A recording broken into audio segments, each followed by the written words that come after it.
Extravagant abundance. Why do you spend money for what is not bread, and your wages for what does not satisfy? Listen carefully to me and eat what is good, and let your soul delight itself in abundance.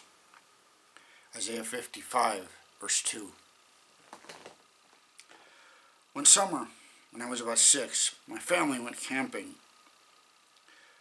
Well, my parents were busy with pitching camp. I walked into the woods to explore. About 40 feet into the trees, I suddenly felt a blinding pain above my left eye. I ran, crying, back to the campsite. When the pain eventually subsided, my spirit of adventure returned, and I walked back into the woods. Again, about 40 feet into the forest, I suddenly felt more pain above my eye, and then a sharp pain on the side of my neck. It was caused by a hornet's nest hanging at face level. The nest was green like the foliage around it, so it was nearly invisible. I had bumped it with my head while ducking under the branch. Twice! One would think that the intense pain of a venomous sting would keep a small child from returning to the same location, or at least cause him to investigate the scene carefully before proceeding. But human beings do not act rationally all the time. Sometimes we have to be stung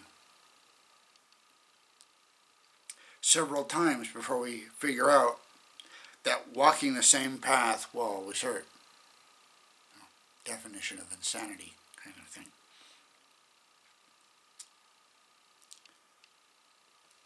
In Isaiah 52, verse 3, God told Israel,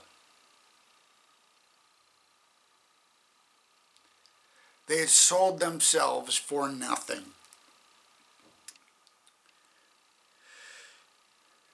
In our memory text,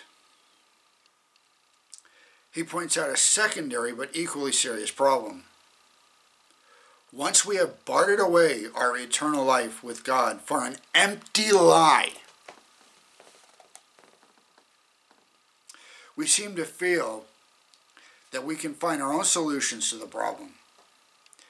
It hurts to discover that we are lost sinners with an empty existence. And yet we persist in making the problem worse by seeking our own resolutions. Some turn to religious systems based on human merit. Others turn to earthly vices, or just about anything that promises to replace what is lost. What we invariably discover is that our man-made solutions are just lies in a different form. We sold ourselves for nothing, and we spend our lives chasing very expensive but utterly empty promises that leave us just as hungry as before. God reminds us that there is only one solution to our sin problem: to listen to Him carefully and to delight ourselves in His extravagant abundance, which of course was on full display at Calvary.